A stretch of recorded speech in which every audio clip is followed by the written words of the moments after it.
उत्तर भारत में पहली बार सामने आया कछुआ मांस की तस्करी का मामला। पुलिस ने मामले में 6 लोगों को किया गिरफ्तार और 120 किलो कछुए का मांस भी बरामद किया। उत्तर भारत में कछुआ मांस की तस्करी का पहला मामला सामने आया। बाराबंकी ज़िले के लोनी कटरा पुलिस ने कछुआ मांस तस्करी का राजफाश किया है। यह मांस उत्तराखंड ले जाया जा रहा था। इंटरपोल से लेकर WCCB, कछुओं पर काम करने वाली संस्था TSA सहित तमाम लोगों से बातचीत में पता चला कि यह उत्तर भारत में अपने आप में पहला मामला है। अभी तक जिंदा कछुआ की तस्करी के अंतर्राष्ट्रीय मामले सामने आते रहे हैं, लेकिन कछुआ के मांस का मामला नहीं देखने को मिला है। पुलिस ने उत्तराखंड रायबरेली लखनऊ निवासी 6 लोगों को गिरफ्तार कर इनके पास से 120 किलो कछुए का मांस भी बरामद किया है। आपका अच्छा, ये गुड्डू, ये बताओ कैसे तुम लोग पकड़ते थे, क्या कहाँ बेचते थे? उनसे लेकर हम लोग ऐसा, अब हमारे पास अब खेती बाड़ी दिखा नहीं। अच्छा, उनको काट पीट वहाँ से लेकर कैसे इनको मारते थे, किस तरह से मारते थे उनको? कैसे मारते थे उनको? वो लोग सर मारते नहीं, लेकिन वहाँ से कटवा के हम लोग लेके चले आते हैं सर। हाँ, वो इधर बेच देते हैं। कहाँ से निकालते थे तुम लोग? जी, कहाँ से निकालते थे? इधर पर गंगा जी में रहते हैं। गंगा जी में। अच्छा, और एक कछुआ की कीमत क्या होती है जैसे तुम लोग देते हो? मेरा किलो के हिसाब चल जाता है तो कितना किलो? ये कछुआ तस्करों की आपने रिकवरी करी, क्या कुछ उसे मिला है? कौन सी ब्रीड थी और ये गैंग जो था ये किस लेवल का काम करता था? क्या कुछ इसमें जानकारी मिली है? एक अभिसूचना के आधार पर हमारी टीम काम कर रही थी और हमें ये जानकारी थी कि कुछ कछुआ तस्कर हैं जो यहाँ से लाइव टर्टल्स स्मगल करते हैं। पूरे उत्तर भारत से कछुओं की तस्करी 3 कारणों से होती है। लाइव टर्टल की तस्करी मांस के लिए, इसके अलावा जो सॉफ्ट शेल टर्टल हैं उनकी कैलिपी सूप पीने के लिए, और पेट्स के रूप में हार्ड शेल टर्टल की तस्करी होती है। आज जब हम लोगों ने ये रिकवरी की इस आशा में कि ये लाइव टर्टल मिलेंगे, लेकिन एक बड़ा आश्चर्यजनक रिकवरी हुई जिसमें हमको टर्टल का मीट बरामद हुआ। करीब 1.25 क्विंटल मीट बरामद हुआ है। इसमें 5-6 लोग पकड़े गए हैं टेम्पो ड्राइवर सहित।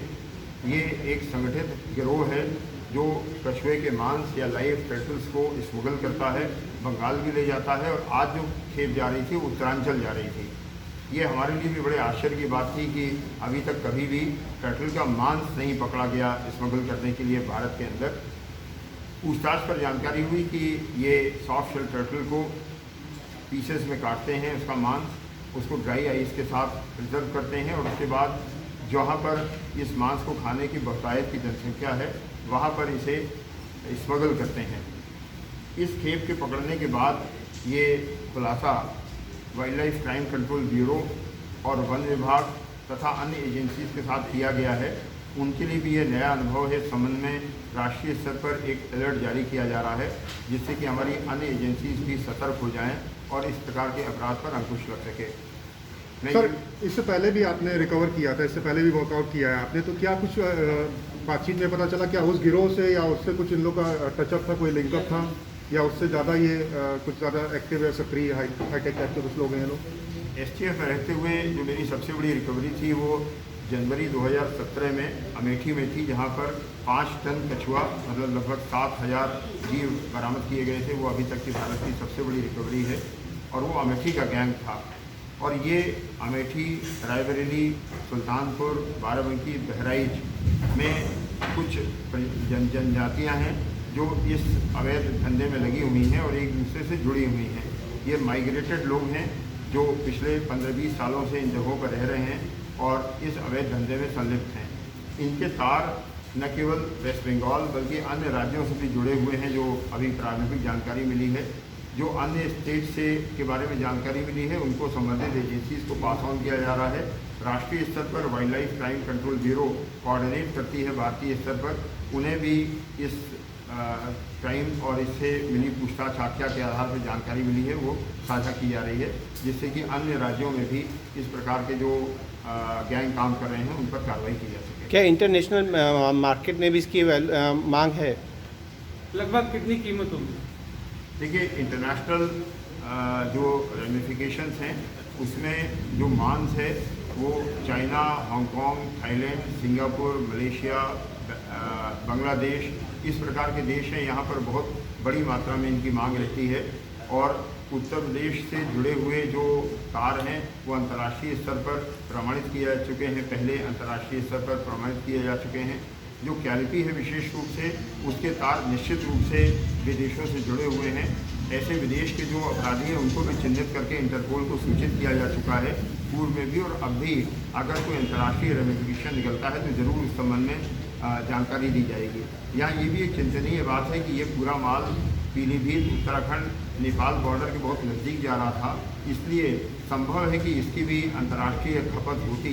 इस संबंध में भी अंतर्राष्ट्रीय स्तर पर सूचना देकर जानकारी हासिल की जाएगी। सर, क्या ये खपत वहाँ होती है जहाँ जो बांग्लादेश के शरणार्थी हैं या बंगाल से जुड़े हुए लोग हैं जो इस मांस का सेवन करते हैं, वहाँ ही इसका मार्केट होता है।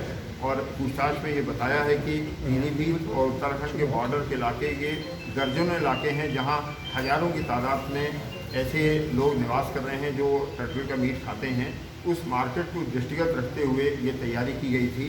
अपने तरीके का ये पहली रिकवरी है जहाँ टर्टल का मीट बरामद किया गया है। क्या कोई हैंडलर सर कुछ पता चला है, कुछ इनपुट पे इंट्रोगेशन में आपके कि इनका हैंडलर कौन है, कौन इसको ले रहा था, कि आज ये सिर्फ कैरी? तो आज प्रस्तुत किए हुए ये दो लोग हैं, रामानंद भगत बंगाली है, ये वहाँ का मार्केट देखता है और इसके संबंध में जब मैंने उत्तराखंड पुलिस से बातचीत की गई है तो वहाँ इसके विरुद्ध और अपराध भी लिखे गए हैं।